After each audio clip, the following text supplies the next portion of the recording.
everything works the way it's supposed to. Let me see.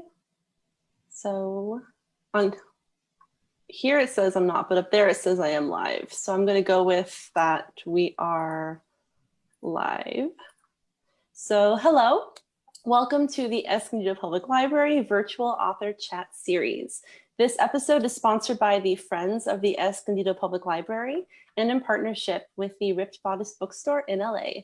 I'm your host, Jessica Buck, and today I am joined by romance authors Alexis Daria and Mia Sosa. Alexis Daria is a native New Yorker and award-winning author writing stories about successful Latinx characters and their occasionally messy families. Her debut, Take the Lead, won the 2018 Rita Award for Best First Book and was one of the best romance novels of 2017 in the Washington Post and Entertainment Weekly. Her superpowers include spotting celebrities in New York City, winning Broadway ticket lotteries, and live tweeting. I just love that. USA Today best-selling author Mia Sosa writes funny, flirty, and moderately dirty contemporary romances that celebrate our multicultural world. A graduate of the University of Pennsylvania and Yale Law School, Mia practiced First Amendment and medical media, media law, not medical, media law in the nation's capital. Very different. Very different. Before trading her suits for loungewear, i.e. sweatpants. Born and raised in East Harlem, New York, Mia's finally ready to call Maryland her home. She lives there with her college sweetheart, their two bookaholic daughters, and one dog that rules them all. Welcome, ladies. Thank you so much for joining me today. I am very excited about this chat. And I know that everyone who is watching or will be watching is also excited. Yay, thanks for having us. Yeah, thank you. Yes, yes. And just for the viewers, I will be monitoring the comments. So if you have any questions for our lovely authors, please feel free to add those in. And a special incentive to ask some questions is we're going to have some giveaways. We're going to be giving away these diverse romance pins from Avon Books here. I always feel weird like showing things. And then the big giveaway is a signed copy of You Had Me at Hola with this adorable little sticker.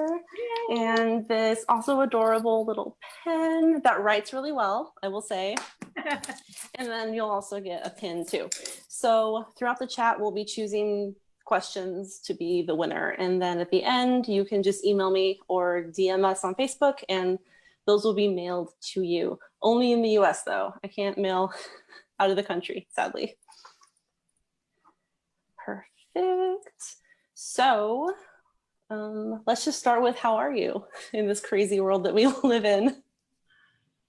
We're doing okay. I'm doing okay. I don't know if I won't speak for her. I'm doing okay. You know, a little tired and kind of worried about what's going on in the world. Yeah. But that's kind of been a worry for much longer than this week. So yeah. We are both on deadline, so we are a little tired.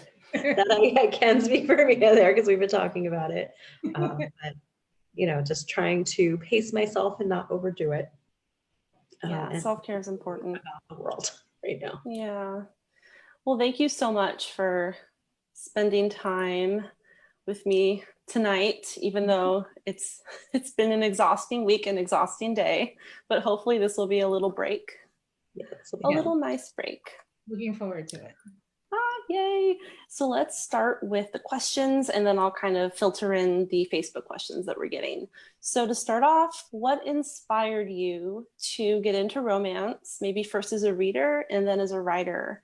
And did you have any Latinx romance authors that you were inspired by? I don't know who wants to start, maybe Mia? Okay. Let's see if I can remember all of the questions.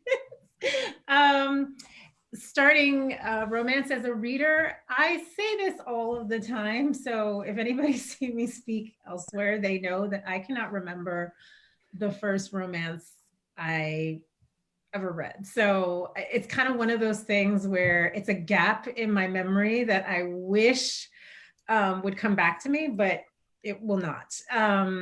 But I know that I actually started reading romance at the library. And I know that because my mother was not a romance reader and I didn't have access to books when I was growing up.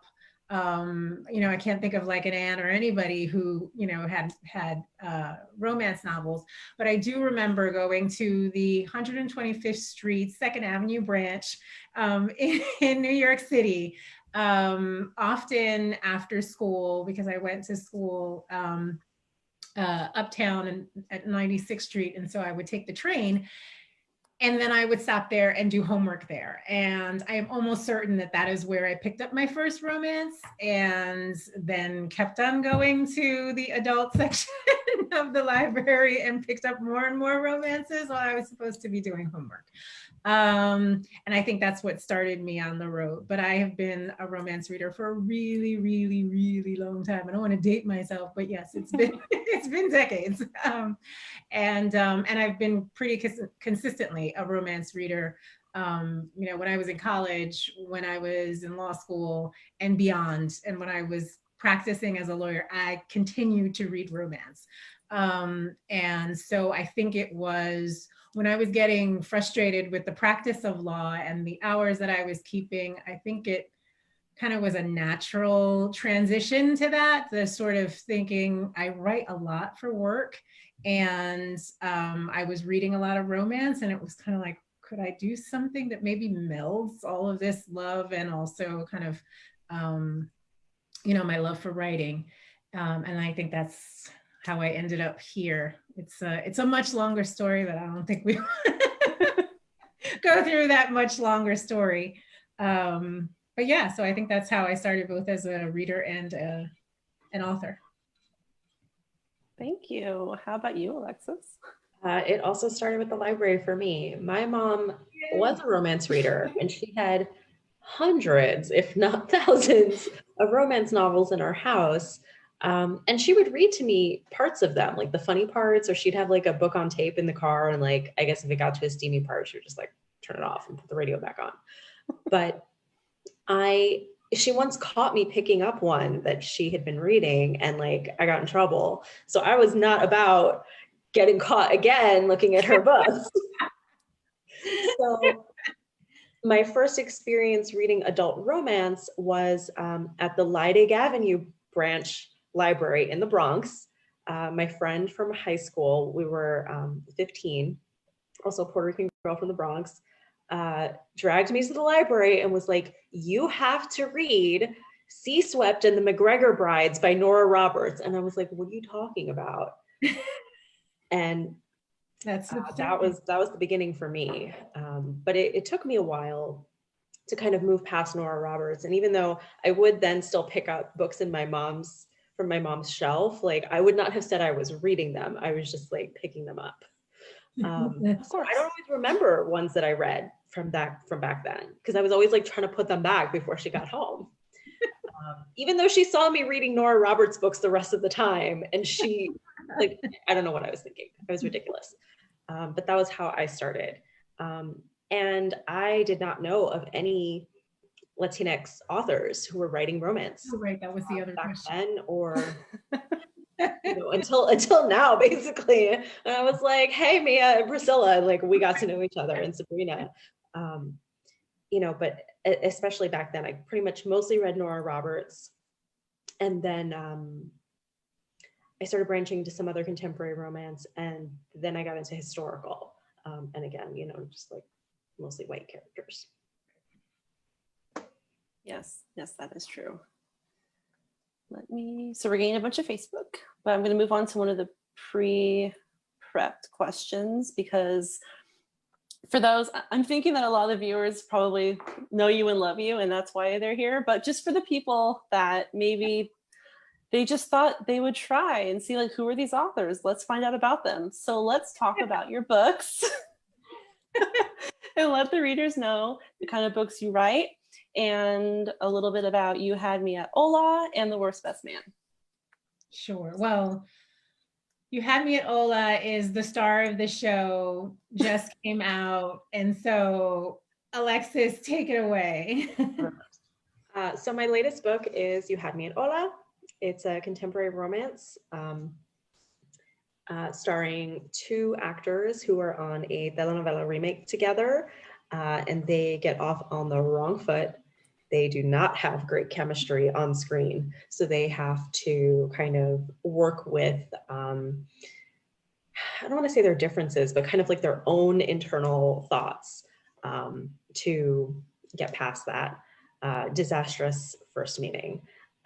And then, you know, it turns out they like each other and they both think each other is cute. So they form a romance from there.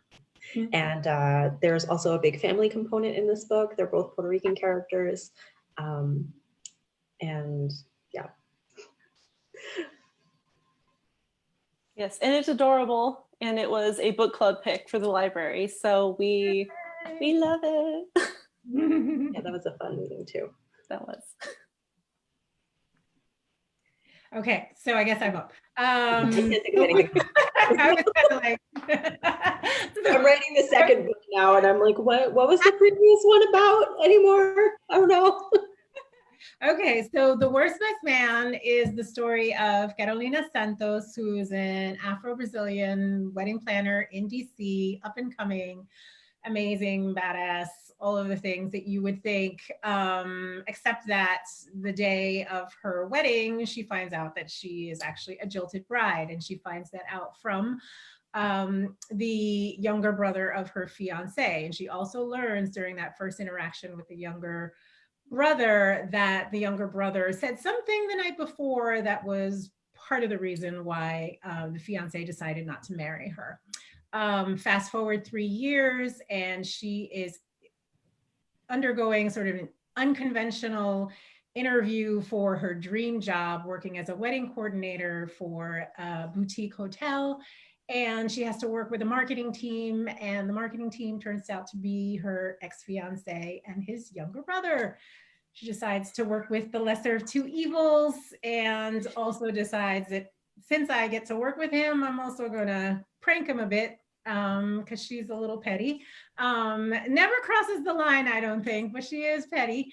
And they slowly discover that all of the sparks between them actually have nothing to do with hate and have everything to do with love. And that's not a spoiler because it's a romance. And it is a great book and like truly a rom-com, like so funny, so sexy. Very good. Can you guys hear the music?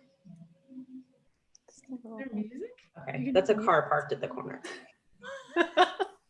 That's New York for you. Yeah. I love it. It's okay. It just adds to our little live stream. Right? We have a soundtrack now. Right? So both of your books are wonderful and amazing and have the best story, the best covers, the best writers, and that's why you're here. And how just the reception that they've both had. I mean, you have to be feeling just so like relieved and happy that everyone loves them. Relieved, yes. I mean, all right, I'll speak for myself, but like as an author, when I'm writing, I have no idea like kind of what's coming out on the page. Like, especially with Hola, like I was writing it and I was like, I don't know what I'm writing. I hope it makes sense. And it was, you know, just this like process of writing the book and then extensive revisions. And, you know, then you read it so many times that you just like, my friend, Alex Sullivan, talking today, and she was like, yeah, I just want to set the book on fire right now. And I was like, great, that means you're almost done. Because, you know, you just get to that feeling where you're like, God, if I have to read this thing one more time, like, oh yeah. So you know, and then all of these months pass before it even comes out. And you're like, what did I even write? Like, so it is a huge relief when the book finally comes out into the world and people seem to enjoy it. That's like amazing. And I think for me, this has been such a different kind of book release than my previous ones. That has really just been a lot to take in, but I'm very, very happy that people are enjoying it and talking about it. Oh yeah, it was just instantaneous. Like as soon as it was out, it was just like everyone, just everyone. I saw it everywhere. Yeah, yeah. Well, that cover. Oh my gosh. And then I got to read an early version of it, the arc. And I was kind of like, well, how does she do it? Like, how does she make these like larger than life characters totally relatable? And I just thought it was so fun. And the, interspersing Carmen in Charge, I was just like, this is so good. So very, very impressed. And so I'm not surprised that everyone is loving this book.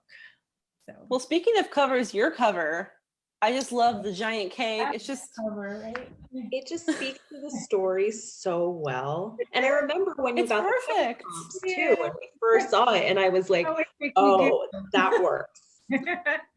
I liked it. What I love about it is that my daughter was the one who gave me the idea of pushing Max off of the cake. And so like I knew I wanted some kind of wedding topper, but I didn't know what the design was. And both of our agent is Sarah Younger, and she is always amazing at sort of brainstorming and all of that stuff. So we did all the brainstorming, but for what these people were going to be doing. And then my daughter was like, what about if you're like pushing him off the cake? Because he's like interfering. And I was like, this is so great. So it worked out well. I love it. And here's a Facebook question that I think I'm just going to plop it right in for both of you. So this is from Gloria. What originally inspired you to take the leap and start writing on your own? Mia, you kind of touched on it before when you were talking about like being a lawyer and then making the shift. So why don't you take that one first? So for me, I know that one of the things that I did as a stress relief when I was practicing law was I would start chapters of romances. No plot, had no idea what these characters were gonna do. I had like some idea. It was always like the meet cute. But I had, maybe like 3 or 4 of them on my computer. And they were the things that I did when I was traveling, because I was traveling a lot when I was practicing. And I remember being stuck in Minnesota for a case that had it settled. And it's settled, which meant I was free because there was nothing else on my plate. When you're getting a case ready for trial, you kind of only have that one thing. But I couldn't get back to DC because of a snowstorm in DC. And I was like, I'm in Minnesota, like the snowstorm is supposed to be here. So I was stuck, and I was stuck there, I think it was something like 3 to 4 extra days. Oh my God. And I actually, it was terrible. I was so sad because I was like, I have no work. I'm like nothing to do. And I can't be with my family, but I can't get back. So I spent that time in a hotel room, and I actually wrote a lot, just like, and again, no plot, no like sense of where I was going. But I think that was the first inkling of like, maybe I could do this. Maybe if I didn't have anything else on my plate, this is what it would be like. And so that was kind of the first thing that was the spark. And then also just situationally with my family, I was kind of like so done with the idea of traveling so much and not being around. And the issue for me was I wanted to be everywhere, and I was everywhere. So like I went to every single thing for my kids, and also did everything work-wise. And that was just not tenable. And so at some point I was like, okay, so one of us has to stop working. And I was like, I'll do it because I already have some sense of what I would do in place of it. So that's kind of how I ended up here and taking the leap. I started writing early. I started writing longer form stuff when I was about 12, I think. Just like writing down like story ideas, like kind of the stuff I was playing with my toys, like, and then I'd gotten to the point where I was like a little bit older. So I was like, what if I wrote these ideas down? And then it was like really fun because then I could just kind of pick up where I left off the next day. I could go back in and add stuff. You know, I was like learning how to type with a computer. So I started off doing that. And then in my teens, I discovered fanfic. So I was writing fanfic probably around the age of 15 through high school. And then I discovered NaNoWriMo when I was 21, thanks to LiveJournal, if you remember LiveJournal. Oh yeah. So that was kind of like my progression, and writing was just something that I always did on the side as like a fun thing. And I had this like idea in my head that at some point I was going to be a writer. Like I was just going to be able to like switch gears and like then be a writer, and I guess that would be my job. And I wanted to be published by 30. But I wasn't like actually doing anything to try to get published. You have to understand. Your diary, my goals. Yeah, it was like this thing that I had in my head. But what I actually did, I was an artist. So that was what I studied. That's what I trained for. And then it was kind of this feeling of always being pulled between the two. And I decided when I was 30, I was not published, but I said, it's time for me to go all in on one. And I have given art its due. I have put in my 10,000 hours. I have my degrees. I have done this. I need to do the same for writing. I need to actually educate myself on this. I need to study it. I need to look at outlining methods and what other writers are doing, and join RWA and learn about structure and like all of that stuff. So I made that, I did actually switch gears at 30. Although I thought I was going to be an investment banker, I should note, I still don't know what that job entails. But when I was 18, that's what I had in my head. So that was, you know, it wasn't a leap. It was like a very slow slide. I love that. And earlier when the first question, you talked about how you there weren't any Latinx romance authors when you were reading, and how you kind of now have found each other and found the group that makes up the Four Chicas chat. And for those that are watching that don't know about the Facebook group Four Chicas chat, can you tell us about it? And is it something that anyone can listen to, or do you have to be a super special member? It's a Facebook reader group that Mia and I run with the authors Priscilla Oliveras and Sabrina Sol, who are also Latinx romance authors. And it's a group for readers. We have done a lot of these kind of events together. We've done some stuff in person. We are looking at doing more kind of like video content within the group. We did a chat one evening. What did we do? Oh, we did like trivia questions about ourselves. That was really fun. It was. And for my release day, we read, I had my assistant turn the first chapter of my book into a script. So we like read it, reading the different parts. That was so cute. It was fun. We're trying to think of stuff as our schedules allow. So that is a Facebook group that you can request access to. It's Four Chicas Chat. So it's the number 4. Yep. And I have the link in the description of the live stream, along with like your websites and all your Twitter, Instagram, all that stuff is in there. So if anyone wants to follow you now or later, they're all linked. And yes, you do have to answer questions, but they're like, you know, Who's your favorite romance author or something like that in order to get access? Just write me a Sosa. Yeah, exactly. Okay, I'm gonna check the Facebook questions because there's quite a few. And as we answer them, I'm gonna like them. So that way I can keep track because we have so many now. Oh, great. This is a question from Tracy, who looks slightly familiar. Tracy. Yes, I was like, this looks familiar. She's a troublemaker. I don't know that you want to ask Tracy her. is that? Did Tracy say? Yeah. Hi, Tracy. So, huge fan. Love both of your books. She's getting back at me because I asked her a hard question on an Instagram live last month. Oh. Well, this one's not too bad. This is about family. So family plays a large part, or yes, in both of your stories. So was that based on real life? Yeah. Certainly for me.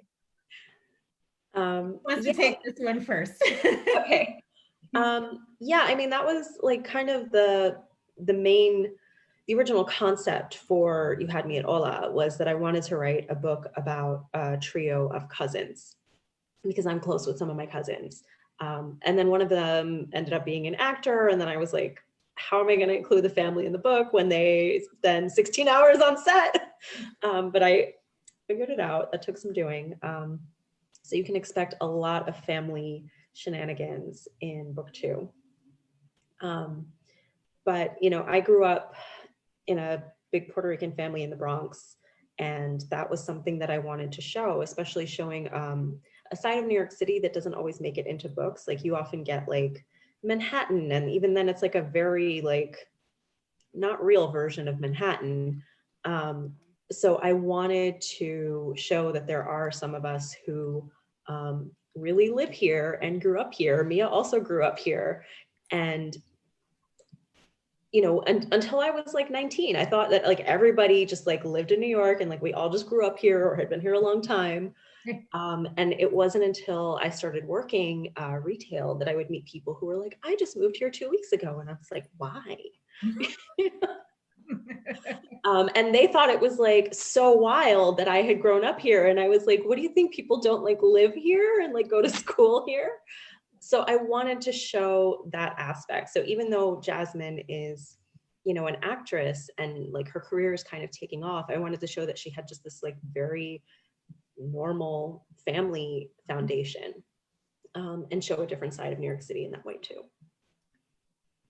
So for me, Carolina is Afro-Brazilian, first generation, and I know absolutely nothing about that. I'm kidding. That is basically me on the page, but Carolina's story is not. But the family and the tias who are at the center of the story and of her family dynamic are inspired by my mother and her 2 sisters. They are my mother and her 2 sisters came to the United States. We still have tons of family in Brazil, but they basically came here, you know, and built a life here and created this village. They all got married, ultimately divorced their husbands, and were single moms. And basically created this village for my cousins and me. And so the dynamic in the story is very much familiar to me. It's kind of what I experienced, and, you know, having my aunts be the people who picked me up from school because my mother was working, and all of them working together to kind of make sure that everyone was okay. Is very much kind of what I'm used to. So that's what I put on the page. Inspired by is what I say. And I like reading it, like my family's Puerto Rican and yours is Brazilian, but it's, you know, there's still so many of those similarities there. You know, my aunts were like so instrumental for me growing up, like even after they moved out of the city, like, you know, just very close to them. And for me, having my grandmother here was like, that was kind of like the main kind of place where everything happened at my grandmother's house. Like I would like live there sometimes, my cousins lived there, like my aunt and uncle, like just, it was this kind of like central family hub. And I felt that reading your book with their store. Yeah. That it's like the place where everybody goes and all the family is there. Yep. And that was what I was trying to get on the page as well. And I see it in your book too. Yeah. It just always feels familiar. So with the same thing when I read Ola and they're sitting at the table and then they're kind of like, let's go downstairs and chat. You can just sort of see it. It's like, that's how you do it. And that's what I do with my cousins. And, you know, we're always like, okay, we got to get out of here and have a real conversation somewhere else. And that's what we do. And so it all felt very familiar. So. I know during the book club when we discussed, you had me at Ola, and just from reading people's reactions online, that just the warmth of the family interactions, you could feel it, and then it also just made you think about your own family and how you interact with them and how they're a part of your life. And I just love it when any books include not just like the family issues, but also like the positive things about family in your life. Yeah. Because there's so many books where the main struggle is family, but it's like family, it's not only about the struggle, it's about like the support and the love and the funny stuff. And so I love it when that's included. It makes me so happy because it's so real, because that's real.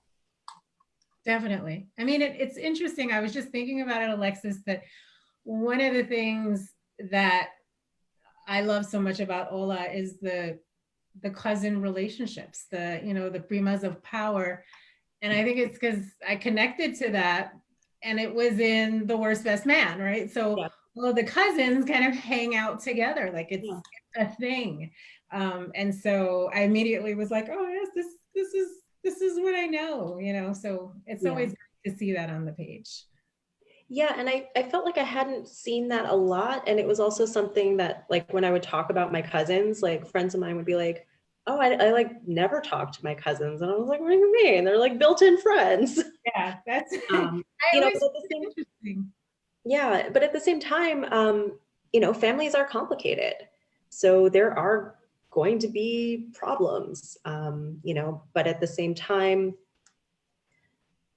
if you're lucky, then there's also still those moments where you're like, oh, I can see that they're supportive as well, maybe perhaps in their own way, right? Not in an obvious way, right? But I think that that's, part of growing up too, is like learning to look at them a little differently, which is not to say that some families aren't toxic and you just need to like put a boundary there, but. Oh yeah. So here is a question from Ashley, and this is for Alexis, but I feel like, Mia, if you want to answer it, like, of course, you're here too. So do you like soap operas? And if you do, what is your favorite? So I grew up watching The Young and the Restless with my babysitter, who was also Puerto Rican, but as far as I know, I don't think she watched telenovelas. My grandmother watched telenovelas, but she would make me leave the room, me and my cousins, like, while she was watching them. She didn't want to be bothered. Like, this is for me. Yeah, basically. She was like, it's time for me novelas, and like, get out. Or else, you would get la chancleta.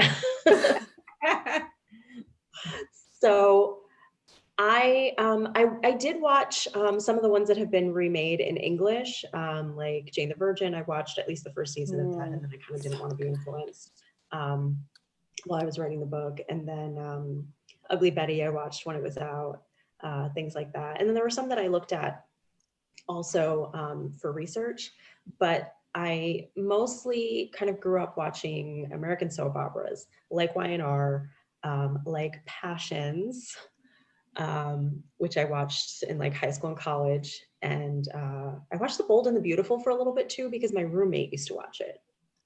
And I was talking about this with the author Elizabeth Mahone, and how there's like this element of like kind of who introduced you to it. You know, and for me, like romance novels were the same way. Like my friend introduced me. You know, my babysitter introduced me to Young and the Restless. My high school friends introduced me to Passions, and so on. So it becomes that thing that you then talk about, like with these kind of ongoing storylines, or, you know, your favorite authors, things like that. Yeah. So for me, talking about who exposed you to soap operas, my Aunt Henny, she basically only watched All My Children and One Life to Live. And so therefore that is what I watched. She was the person who picked me up from school. And so I was like, okay, I guess I have to watch this. So that was basically my entire childhood, was All My Children and One Life to Live. And nothing else really. I know that I dabbled with The Bold and the Beautiful at one point, but it didn't last very long. Yeah, that didn't stick for me either. And then there were like kids soap operas that I always forget about when people ask me this question. But like I've talked about watching Swan's Crossing. I was obsessed. I I don't was even in know fourth that. grade. And Sarah Michelle Gellar was on it. Right. Yeah, like really long time ago. I would wake up early to watch that one. And then there were other shows I think that were on Nickelodeon that would probably count as soap operas. And I did watch some of them, but I can't remember all of them now. Yeah, you brought up Jane the Virgin. I just started watching that. I'm really late to the game, but I was just like, oh, it's so good. I haven't even finished the first season. I'm trying to go slow so that I can like have the experience of, oh, if I had to wait for the episode each week. That's what I'm trying to do through COVID to make things last, because I've been binge watching shows way too hard. And speaking of COVID, there was a question. Let me find it. Oh dear. That escalated quickly. So one of the questions I was going to ask is about your writing process, but Diane wants to know if your writing routine has changed since COVID started. It certainly has for me, because I am used to being at home and having nobody in the house when I write. And that is no longer the case. And so I have two daughters, one who is 13 and the other is 16.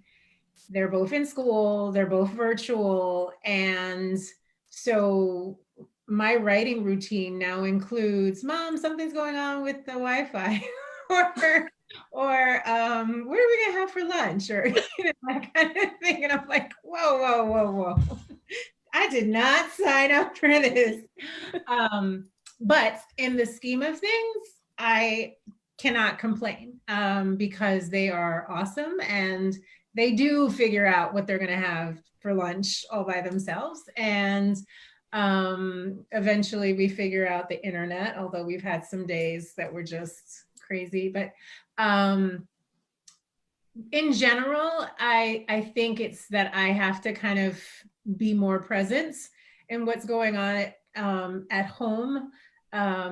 Whereas when I was writing before, it was, I sat at the desk and that was it until, I had to go pick them up from school. So it's been an adjustment, but it's an adjustment that I can handle. And also I love having them around. Like sometimes I'm in my office and I hear them in the kitchen and they're chatting and I'm listening to their conversation, and it is the cutest thing. They're really best friends. And I think the pandemic has only made them even closer. So it's kind of like, I like it. I just, That's wonderful. Yeah, it feels nice, at least that they are finding kind of support with each other, because this is a lot for anyone to deal with. Also, I just think for young people kind of, absorbing all of this and understanding what it means for them and for the real world, it's a lot to take in. So to have them here and to have them be happy, I'm kind of like, it's all good. Like, I'm not going to complain about that at all. Yeah. I don't know that my process has changed because I'm still writing down to the wire like I always do. That's a whole other. My physical space has changed. So I used to go out to a writing co-working space. And that was where, I've written or worked on most of my, all my last few books that I published. And not like when that closed, I was like, what do I do? So I have managed to create a setup. So for the first time, I kind of like have this like office that I've made for myself. Like in March, when like it was clear that this was like for the long haul, and I was like, I have a book to write. I bought a new desk, a desk chair, and a recliner. I brought the recliner later because I was like sitting in the desk chair and I would like eat my lunch and I was like, I really just want to be like comfortable for 15 minutes. Like a little pink one from IKEA. And it has, I'm like working in a half empty apartment that is not mine. So sometimes other people are here, which is like, a little like distracting sometimes. But for the most part, it's been working out. And it, allows me to just like Mia was talking about, just like completely focus when I am writing. And, for me, the bigger thing was releasing the book during the pandemic, because this was like my first trade paperback release. And I had this like vision for how it was going to go, and it didn't go anything like that. So it's like all been online stuff like this. So it was just kind of figuring out how to plan my day around this kind of stuff and doing this setup, like with my screen and my lights and all of that. So that's taken a little bit more adjusting, and then also trying to write around that stuff.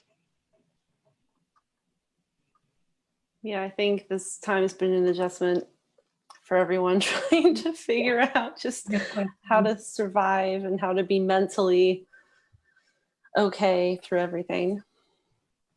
It's been rough. One of the things that I do think about from time to time is how wonderful is it, though, that we're able to do all of these virtual events. And I don't think we're going back, like I'm sure we're going to have in-person events, but now the options are, we have so many options now for how we can do book events that I think it really opens up the access for readers and for authors who can't travel everywhere.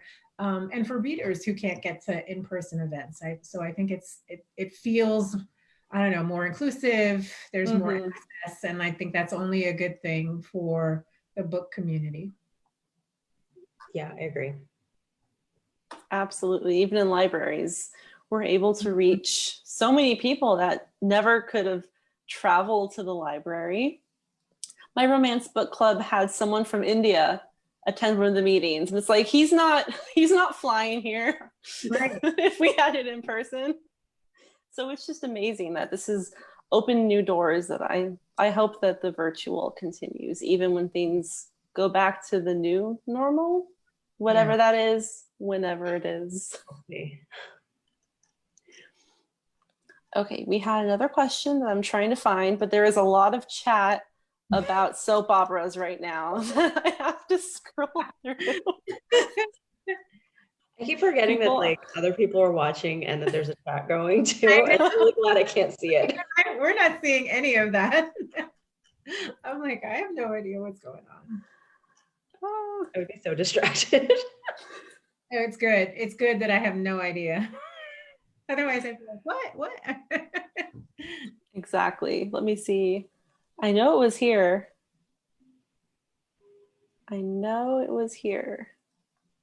I'll find it.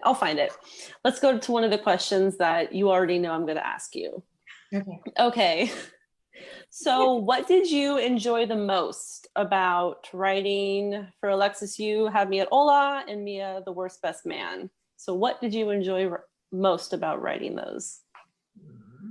I really enjoyed writing the Carmen in Charge scenes. They were a really fun challenge to be telling a story within a story, kind of a secondary satisfying romance, like making sure that it was still going to be something that people were rooting for. And then also being inside Jasmine and Ashton's heads, like while they were in character, and deciding like what thoughts were they going to be having. Sorry about the sirens. This all the time. Authenticity. Mia, why don't you go and I'm going to mute. So I would say for me with The Worst Best Man, probably the thing that I enjoyed the most was coming up with the what I consider sort of the zanier scenes, you know, the fun scenes. Those were the things that I would sit and I would like, you know, laugh and go, I hope that other people think this is funny because I think this is funny. You know, so I don't even remember, like I knew that there's a scene in the book for people who haven't read it where Lena and Max are having lunch and she's being really petty again and suggests to him that he eat these peppers with his moqueca de peixe, which is a Brazilian dish. And he just like, it's like fire in his mouth. And, you know, and I just pictured it and I, you know, and then he starts to talk and his tongue is like really burning. And I just, you know, it's the kind of like visualizing it, and when it feels so real that you like seeing the characters, that's the fun part for me. So I tried as much as possible to find those kind of scenes and put them on the page, because what I wanted was something that was really visual. Like I wanted people to like really see these people doing the zany things that they were doing. And so for me, it was a challenge to figure out what made sense and what wouldn't go over the line in terms of, you know, being mean. But at the same time, once I figured that out, I had a lot of time writing a great time writing those scenes. I think the scene in your book where they trying to describe without giving spoilers, where they're like playing that sport. Uh-huh. I was like, this is hilarious. And how did she come up with it? I randomly saw a video of somebody actually trying it out for the first time. And I was like, how funny would it be if like I put them in that? Really and fun. I had no idea what they were going to do once. You know, I guess I could say this. They end up going to a farm and to a couples retreat. And I was like, what are they going to do once they get there? And I saw this video just like randomly. And I was like, that's what they're going to do.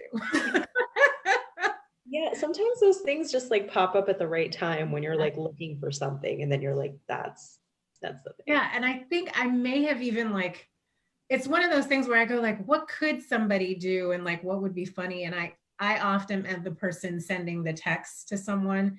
Is this funny? Is this not funny? You know, that kind of thing. So I probably did that with that one too. Yeah, I really enjoyed writing the Carmen in Charge scenes. And my favorite one is the one with the animals, again, because it was funny.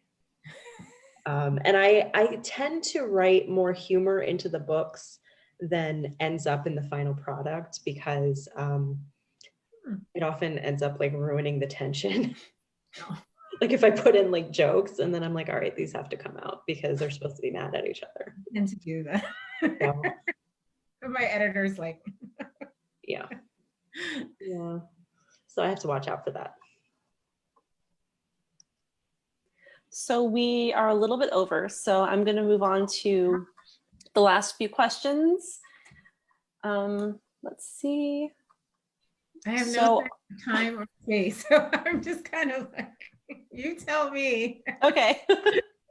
Perfect. So then I'm going to ask, are there any authors that you want to see get more recognition? Sabrina. Sabrina Soul. Definitely Sabrina. I feel would like it's say, cheating a I little mean, bit. it's always hard to say because I'm kind of like, are they getting recognition? Is there no, I mean, if there is an author, I kid a lot about this person, but if there is an author who I think everybody should absolutely read, it's Tracy Livesey. Tracy. I just think she's a fantastic writer. Full disclosure, like, you know, she's a really good friend of mine. And so I am biased, but setting that aside, when I read her books, I just am always impressed with her writing. And her latest book, Like Lovers Do, I think for anybody who is considering writing a romance, I will tell them you should read this book because it is sort of, to me, a perfectly plotted romance. I think today she also announced her next book today, right? Yeah, Okay. her new I was like, series. I'm pretty sure I saw it because I knew about it, but I didn't want to say if it hadn't been announced yet. It sounds so good. Fantastic. If you haven't seen the announcement, I'm pretty sure she announced both on Twitter and on Instagram, but it's the American Royal series, and I am super excited. The first one is an American rapper, female rapper who ends up going to England and catches the eye of a duke there, and it's like, I think it's just going to be so fantastic. I'm like so excited. I'm so excited. But anyway, you should be on the bandwagon before that series comes out. Right. She's got some other books out that you can read. And Sabrina Sol, who is one of the four chicas with us, she is writing like really sexy Latinx characters with like great foodie stuff. If you look at her Delicious series, and her got a bunch of short stuff out too. She has a short story in the Best Women's Erotica, where the latest one. The latest one is, and the female main character is the president, and she's the first Latina president, and it is like that story. Like I can't even talk about it without messing up there's an excellent surprise. I will just tell you that. So pick that up because I was like, you did that, Sabrina. So it was really good. I love this. So I'll go through, and anyone that you mention, I'll put it into the description. So when people watch this later, they'll be able to just immediately go to their books, and hopefully we have some of them. But if we don't, I'll probably just order them because I can. You can. Yeah. I will tell you, if you're still looking for Rex, one of my favorite, this is a novella, because I know there's some people who are like, right now, I can't read full-length books, but Phyllis Bourne, who writes romantic comedies, has a book called, it's a novella, it's called Feud, and it is one of the funniest novellas I have ever read, and highly, highly recommend. I can't even, there are things about it that I could say, but then I'll end up spoiling it. I would also add Ruby Lang. Yes. Also has some novellas that are just like really fun.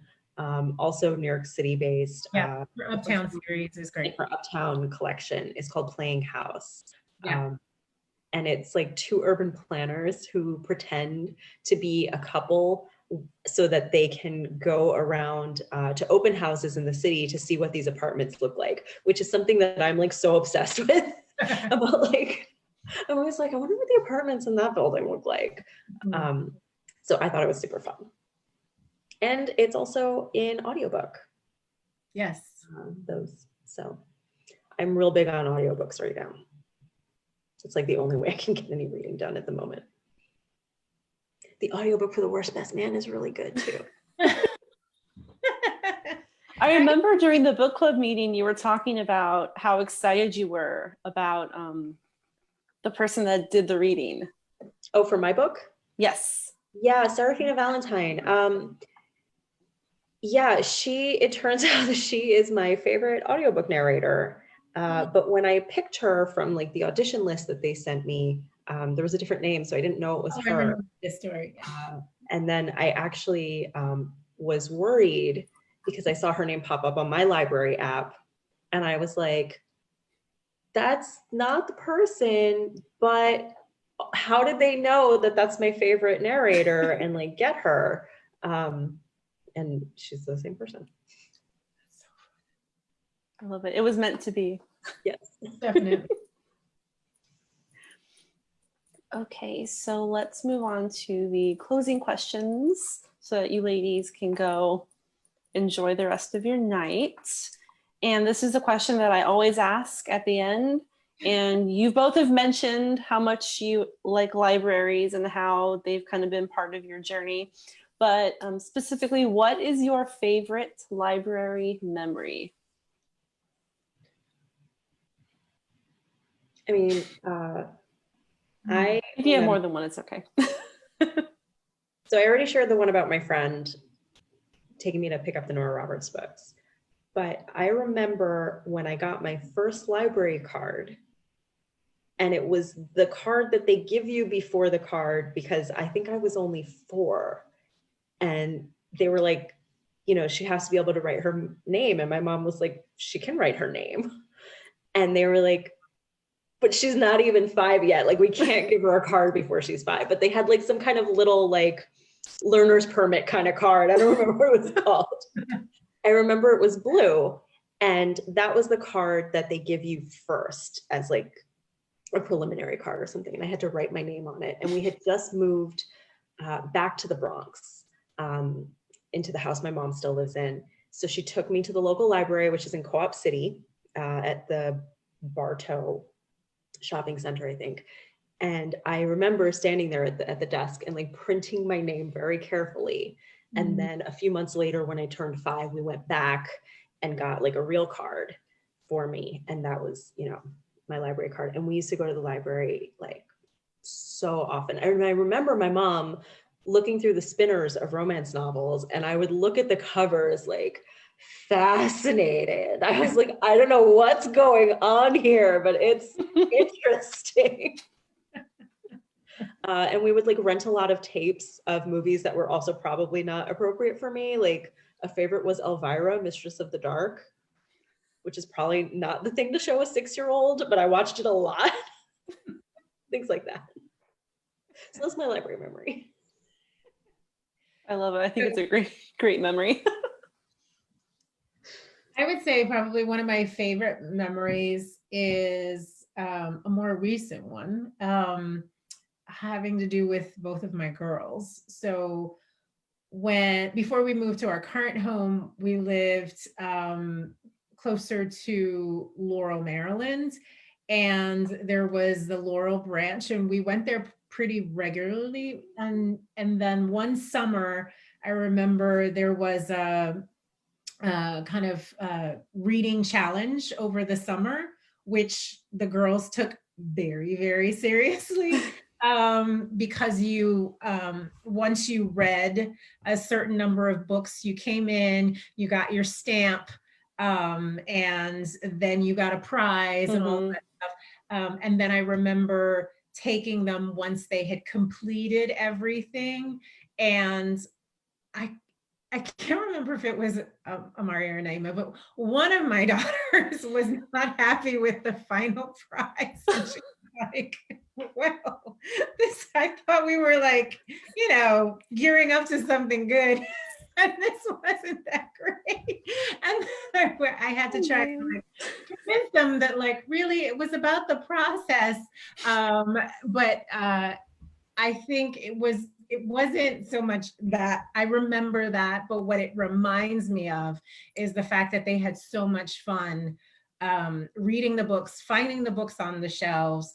And there was a treasure hunt. Like, you had to find things within the library in order to write them down on. And they kept this like laminated card, and like they had to fill it out. And there were special pencils. It was like a thing. It was just so, like, I just thought it was the coolest thing that the library had come up with, this way of engaging kids and making it really interesting and fun to read and cool. And I mean, they were totally into it.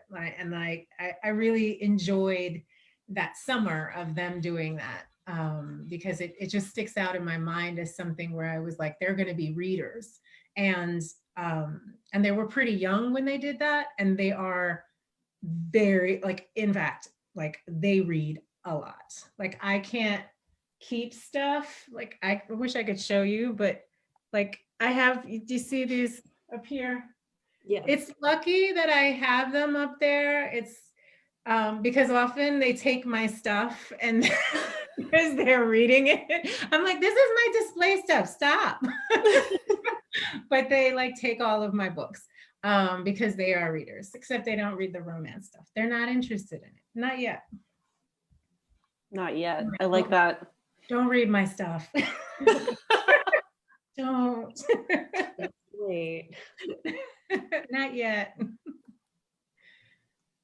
I love it. Thank you so much. I love hearing people's anything positive about libraries. I will listen. Please tell me. Oh, so good. Funny, that question like has brought up so many memories now, like of, you know, like my childhood library, like my library, my local library. I'm a tutor, so like bringing my homeschooled student to the library for the first time, like when we got his first card, like yeah, just warm and fuzzy feelings. They are such an important and vital part of communities. Yeah, it's wild too, because when I get tagged in photos where libraries have my book, it still feels like unfamiliar. I'm like, is this real? Like, and I see it in a bookstore and I'm kind of like, wow, cool, bookstore. Something about it being in a library, like, just feels very different. And maybe that's because of my connection to libraries and how that was sort of my gateway to becoming a reader, that it just feels like, whoa, okay. It's not just in the bookstore, it's in the library. My library over here has been closed, and it's, you know, I was so looking, like, I know the librarians there, and I was so looking forward to going and finding my book on the shelf at the library. So it's just it'll be there eventually. Yeah, soon. I know we've been closed, and I was telling you before we went live that this is our first week being open. Like, people can come in. We're limited, but if anyone's nearby, it's 10 a.m. to 6 p.m. Monday through Saturday. You can't stay that long, but you can come in and look at stuff. And it's been so long since I've interacted with people, just because of having to like stay home and not go anywhere, that it's so fun seeing people. Like, it shouldn't be this fun just seeing people, but it is. I'm sure it'll wear off at some point. Oh yeah, probably. But right now it's really great. And I love seeing people, because we were doing curbside pickup before, but now seeing people like being able to open the books and look at them, and they have their stack. Like, I see people, they already have their stacks going on the shelves. Like, no, wait, that's my stack. Like, okay, that's your stack of books. I love it. Because people need 10 books right now. You need like 10 books. Oh yeah. Come back later. Yeah. We need all the books. And yeah, I think we got through all of the questions. If we didn't, I'm sorry that we didn't answer your question. And the last one is just, what's next for you? Do you have, well, the books that you're trying to finish? Sorry, I shouldn't have brought it up. Yeah. I'm working on book 2, the sequel to You Had Me at Hola. It is featuring her cousin, Michelle. It's due next week. I'm almost done. But I've had a lot of fun writing this one. I really like Michelle and her love interest, and I don't know, I hope it's funny. Again, I've had to strip a lot of humor out of this book because it just keeps ruining it. It's also like very hot, so hopefully my editor will not like try to make me scale that back or anything. It's all in service of the story, don't worry. Always so, second chance. Story. Yeah, it's a second chance romance. Yeah, so that'll I'm be so on. excited. Yay. And what about you, Mia? My next book is The Wedding Crasher. That is also the book that is, the revisions are due next week. And that will be out, I think, in June or July of next year. Perhaps before that, I announced today an Audible Originals deal. And so I will have this book called Son of a Beach. It's a novella about two folks, two basically work enemies who are stranded on a private island and have to work together. And so that's going to be a little more rom-com zany. So I'm looking forward to that. Oh, I'm so excited. Thank you so much for joining us, with chatting with everyone, answering all the questions, taking time away from your writing, because I know you just told us about your deadlines next week. And I just want to let everyone know that you can order You Have Me at Hola and The Worst Best Man from the Bodice Bookstore. Books by the authors are available for checkout via Libby and Overdrive, Hoopla, and CloudLibrary. You can also get them physically in the library because we're open, and we have curbside, but we're open. And I want to remind everyone, or let them know for the first time if they don't know, that the library's Romance Book Club is meeting October 1st online to discuss Talia Hibbert's Take a Hint, Danny Brown. So you can DM us or email me at jessica.book@escondidolibrary.org to get the info for that. I am pasting in a little virtual event survey into the chat. It's only 3 questions. Please fill it out. Help the library. It helps us know how, if you enjoyed it, how you found out about it, and if we can do anything differently to make these events more enjoyable and I'm blanking on the word, accessible to you. So please, if you have time, fill that out. The winners of the giveaways, like the signed book with all the fun stuff and all of the pins, I will be announcing that after the chat's over so I can go through all of the questions that were asked. So look out for that.